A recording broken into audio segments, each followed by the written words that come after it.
ஓம் நம சிவாய. ஆகையால் வியாச முனிவரே, அன்னதானத்துக்கு ஈடான தானம் உலகத்தில் வேறொன்றும் இல்லை. அன்னத்தினாலேயே பூதங்கள் எல்லாம் ஜீவிக்கின்றன. அன்னமில்லை என்றால் சகல பூதங்களும் அழியும். உதிரம், மாமிசம், நினம், சுக்கிலம் முதலியன அன்னத்தாலேயே பெருகுகின்றன. அன்னத்தால் உண்டான சுக்கிலத்தினாலேயே பூதங்கள் உண்டாகின்றன. இத்தியாதி நியாயங்களால் சராசர பிரபஞ்சம் முழுவதும் அன்னமயமாகவே விளங்கும்.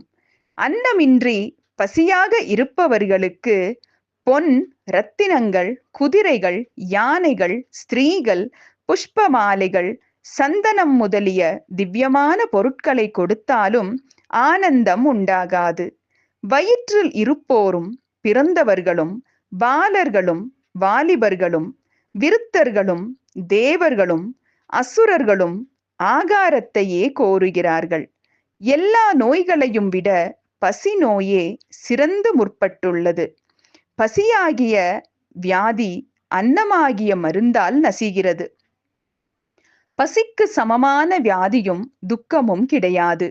நோயற்று இருப்பது போன்ற சௌக்கியமும் குரோதத்தை போன்ற சத்ருவும் கிடையாது.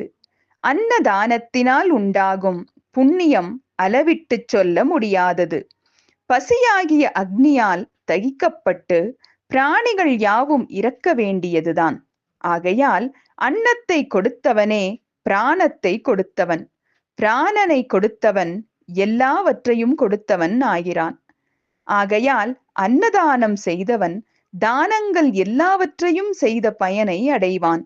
ஒருவனுடைய அன்னத்தை புசித்து சீவித்து தர்ம மார்க்கத்தில் நடப்பவன் சம்பாதித்த தர்மத்தில் பாதி தர்மம் அன்னம் அளித்தவனுக்கும் பாதி தர்மம் அதை செய்தவனுக்கும் சித்திக்கும் என்று அறநூல்கள் சொல்லுகின்றன.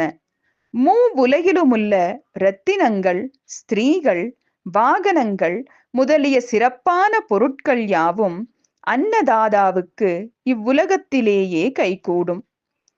அறம், பொருள், இன்பம், வீடு என்ற 4 வகை புருஷார்த்தங்களையும் அடைவதற்கு தேகமே முக்கிய சாதனம்.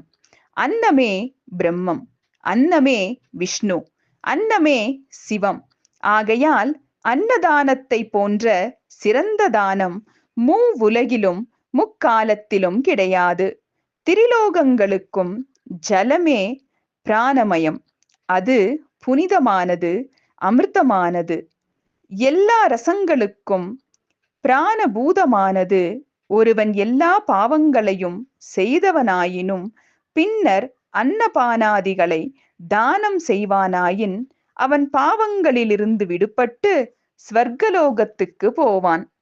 அன்னதானம், பானதானம், கோதானம், வஸ்திரதானம், படுக்கை தானம், குடை தானம், ஆதன தானம், பாதுகாதானம் என்ற 8ம் பிரேதலோகத்தில் சிறந்த பயனை அளிக்கும் தானங்கள் என்று சொல்லப்படும். இவை போன்ற விசேஷ தானங்கள் யமபுரத்தில் சுகத்தை அனுபவிக்கத்தக்க பயனளிக்க வல்லவையாகவும் உள்ளன என்று கூறினார் சனத்குமார முனிவர். ஓம் நம சிவாய.